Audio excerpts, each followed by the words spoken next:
सात ईदें मनाते थे। कितनी ईदें? ईद फतीर, या इसको कहते हैं बेखमीरी की रोटी, या ईद फसा। ये बनी इसराइल की मिस्र से गुलामी से रहाई और खुदा के निजात बख्श नाम के याद में मनाई जाती थी। फिर वो ईद एक और मनाते थे, कफारा के दिन की ईद। उस दिन सरदार काहिन जो था वो कौम के तमाम गुनाहों का इकरार करता और उनकी जगह मेल मिलाप के लिए कुर्बानी का खून लेकर पाक तरीन मकाम में दाखिल होता था। उसके बाद ईद पोरीम है या पोरियम है, इसे जो था इस ईद को मर्तकी ने जारी किया। मर्तकी ने हमान की यहूदियों के खिलाफ साजिश को नाकाम होने की याद में इस ईद को जारी किया था। और फिर ईद ख़याम या झोंपड़ियों की ईद भी मनाई जाती थी। ये ईद तारीखी तौर पर बनी इसराइल के बियाबान में भटकने की याद में मनाई जाती थी और उनके आबाओ अजदाद बियाबान कैसे जिंदगी बसर करते थे और वो झोंपड़ियों और खैमों में रहते थे। इस ईद पर दूसरे मौकों की निस्बत ज्यादा वो खुशियां मनाते थे और ज्यादा कुर्बानियां चढ़ाई जाती थी। अभी हम बात करेंगे ईद पेंतीकोस्त पे, जिसको आज पूरी दुनिया में मनाया जा रहा है। हम देखेंगे कि पेंतीकोस्त है क्या, और इसको अगर हम कहें कि ईद नज़ूल रूहुल कुद्स, तो ये भी ठीक है, या इसको हम द डे ऑफ कन्वर्जन भी कह सकते हैं। आज हम देखेंगे कि ईद पेंतीकोस्त क्या है और पेंतीकोस्त की हिस्ट्री क्या है और पेंतीकोस्त के सियाको सबाक क्या है। पेंतीकोस्त यूनानी लफ्ज है जिसका मतलब है 50वां दिन। तो 50 दिन पहले एक वाकया रूनमा हुआ था जिसको हम सब ने सेलिब्रेट किया था। वो कौन सा वाकया था? वो यस, रूहुल कुद्स रेज़रेक्शन डे, ईद क़यामत मसीह। ईद क़यामत मसीह हम इसलिए मनाते हैं क्योंकि खुदावंद यीशु मसीह हुआ और फिर दफन हुआ और फिर जी उठा, और जब वो जी उठा तो 40 दिन तक जमीन पर फिरता रहा और अपने शागिर्दों को बताता रहा कि मैं मौत और कब्र पर फातेह पाकर जी उठा हूं। हालेलुया। और 40 दिन बाद फिर आसमान पर उठा लिया गया, और जाने से पहले उसने अपने शागिर्दों से वादा किया कि मैं तुम्हारे लिए दूसरा मददगार भेजूंगा। खुदावंद यीशु मसीह के आसमान पर उठाए जाने के बाद शागिर्द 10 दिन तक मजीद दुआ में ठहरे रहे। वो दुआ करते रहे और फिर 50वें दिन के बाद यानी 50वें दिन उन पर रूहुल कुद्स नाज़िल हुआ। यह दिन एक बहुत बड़ी तब्दीली का दिन था। एक या दो नहीं बल्कि बहुत बड़ी कन्वर्जन का दिन था। उस रोज लिखा है कि 3000 आदमियों के करीब उनमें मिल गए।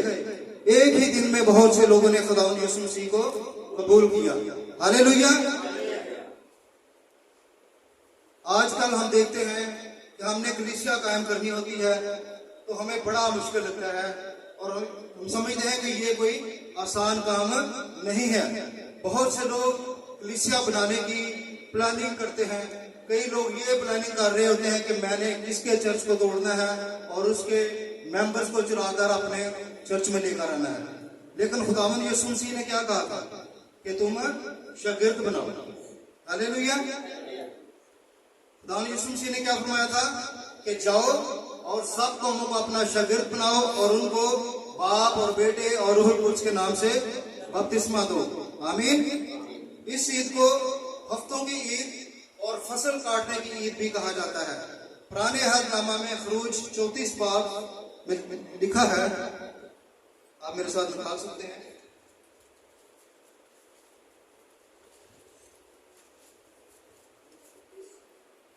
खरूज 34 बाब उसके 22 आयत।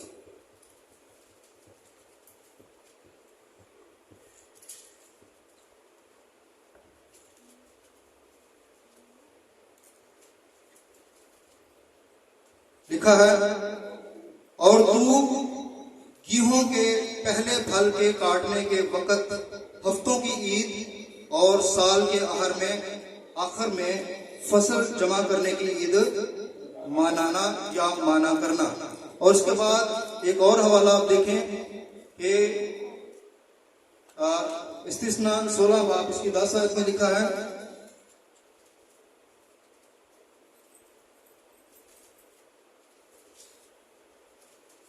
इस्तिस्ना 16 बाब उसकी 10 आयत,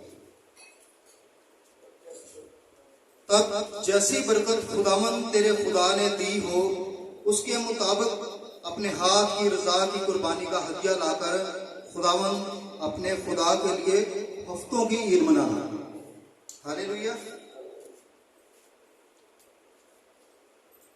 तब जैसी बरकत खुदावंद तेरे खुदा ने दी है उसके मुताबिक अपने हाथ की रजा की कुर्बानी का हदिया लाकर खुदावंद अपने खुदा के लिए हफ्तों की ईद मनाना। ये फसल की कटाई और मौसम के शुरू होने की ईद थी, जब पहले फल नजर किए जाते थे और यह भी याद किया जाता था कि खुदा ने किस तरह कौम बनी इसराइल को मिस्र की गुलामी से छुड़ाया और एक सरजमीन अता की जो लोगों की जरूरत मुहैया या जरूरियात को पूरा करती थी।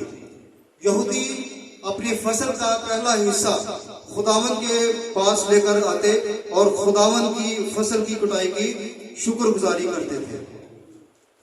और बहुत से यहूदी जो हैं उस दौर में रिवाज है, इस दौर में जब ईद पेंतिकोस्त का नजूल हुआ या रूह कुद्स का नजूल हुआ, तो बहुत सारे यहूदी भी इस वक्त वहां पर मौजूद थे और बहुत सारे लोगों ने इस वाकया को देखा और उस वाकया की बदौलत एक कलीसिया कायम हुई। खुदावंद यीशु मसीह ने अपने शागिर्दों की बदौलत एक कलीसिया कायम की। खुदावंद यीशु मसीह ने उस वक्त तक मुनादी नहीं करनी, खुदावंद यीशु मसीह ने अपने शागिर्दों से कहा कि तुम लोगों ने उस वक्त तक मुनादी नहीं करनी जब तक रूहुल कुद्स तुमको ना मिल जाए, क्योंकि खुदावंद यीशु मसीह ने अपने शागिर्दों से कहा था कि जब रूहुल कुद्स तुम पर नाज़िल होगा तो तुम क्या करोगे, कुव्वत पाओगे और फिर यरूशलेम और यहूदिया और सामरिया बल्कि जमीन की इंतहा तक मेरे गवाह हो गए। यरूशलेम क्या है, हमारा घर है, और यहूदिया और सामरी हमारा इर्द गिर्द का इलाका, हमारे आस पड़ोस, और फिर जमीन की इंतहा तक कहा गया कि तुम मेरे गवाह हो गए। और फिर साथ ही रूहुल कुद्स की मार्फत पतरस पर नविश्ते खुल गए। किस वक्त ये नविश्ते खुले थे उस हवाले में वापस हम जाएंगे, अमाल 2 बाब में वापस आए।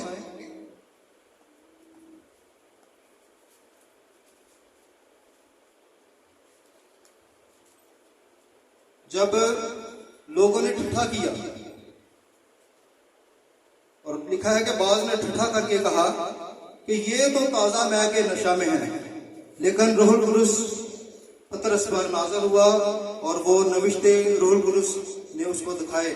तो उसने फिर वो नविश्ता पढ़कर सुनाया और कहा कि जैसा लिखा है कि पतरस उन 11 के साथ खड़ा हुआ और अपनी बुलंद आवाज करके कहा, लोगों से कहा कि ऐ यहूदियों और ऐ यरूशलेम के सब रहने वालों, ये जान लो और कान लगाकर मेरी बातें सुनो कि जैसा तुम समझते हो ये नशा में नहीं, क्योंकि अभी तो पहर ही दिन चढ़ा है। ये पहर क्या है? कितने पहर होते हैं? नहीं, हमारे 8 पहर है, 24 घंटे है ना। हम रोजा करते हैं तो 8 पहरा कहते हैं ना, हमारा 8 पहरा रोजा, तो 8 पहर है। तो इसका मतलब है कि 3 घंटे का एक पहर है। तो कहता है कि ये अभी तो पहर दिन चढ़ा है, तो इसका मतलब है कि ये पहला पहर था, सुबह 6 से 9 बजे का टाइम होगा।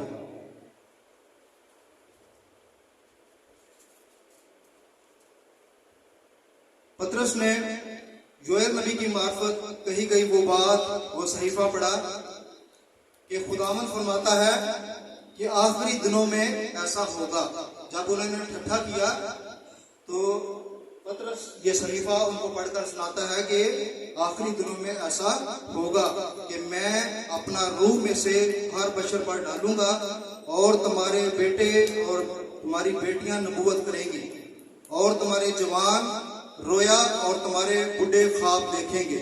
बल्कि मैं अपने बंदों और अपनी बंदियों पर भी उन दिनों में अपने रूह में से डालूंगा और वो नबूवत करेंगी। और मैं ऊपर आसमान पर अजीब और नीचे जमीन पर निशानियां यानी खून और आग और धुएं का बादल दिखाऊंगा।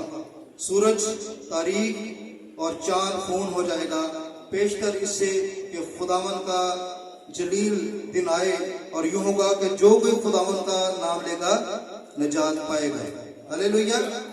अजीजों, दुआ करें कि वो दिन हम ना देखें, क्योंकि वो दिन बहुत ही हौलनाक खौफनाक दिन होगा।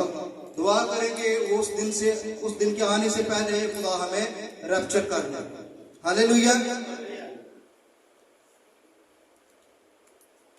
और आखिर में मैं ये कहूंगा कि पाक रूह को अपनी जिंदगी में लीजिए, क्योंकि जिन लोगों पर रूहुल कुद्स आ जाता है वो लोगों की तवज्जो का मरकज बन जाते हैं, क्योंकि लोगों को उनके वसीला से बरकत मिलती है। खुदावंद यीशु मसीह ने कहा था कि आसमान और जमीन का कुल अख्तियार मुझे दिया गया है, और ये अख्तियार मैं तुम्हें दिए जाता हूं कि सांपों और बिच्छुओं को कुचलो और इब्लीस की सारी ताकत पर गालिब आओ, और मेरे नाम से बीमारों को अच्छा करो और बदरूहों को निकालो।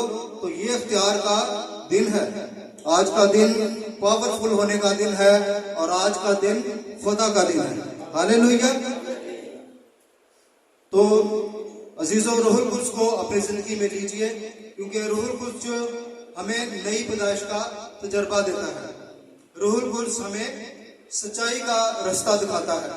रूहुल कुद्स हमारे किरदार को संवारता है, हमारे लिए ये मददगार है, हमारी सिफारिश करता है, खुशी बख्शता है और हमें तसल्ली देता है। रूहुल कुद्स यीशु के दुखों का गवाह है और ईमानदारों को गवाही देने की तहरीक देता है। रूहुल कुद्स तरह तरह की हमें नेमतें देता है, हम तो सना के लिए हमें तैयार करता है और फिर दुआ के लिए उभारता है और खुशखबरी सुनाने का बोझ देता है। खुदा की मोहब्बत हमारे दिलों में डालता है और खुदा से मिलाता है। रूहुल कुद्स इबादत करने वालों के लिए मददगार है, और रूहुल कुद्स के असर से दुआ कबूल होती है। सलीब का पैगाम को मौसर बनाता है और यीशु मसीह की कुर्बानी को जला बख्शता है यानी ताज़ा करता है। रूहुल कुद्स मुकद्दसों को तहरीक देता है कि वो यीशु मसीह को खुदावंद माने, और रूहुल कुद्स खुदावंद यीशु मसीह की आमदे सानी की एक पुकार है, और रूहुल कुद्स से मौजों की कुदरत हासिल होती है। खुदावंद इस थोड़े से कलाम के वसीला से आप सबको बहुत बरकत दे।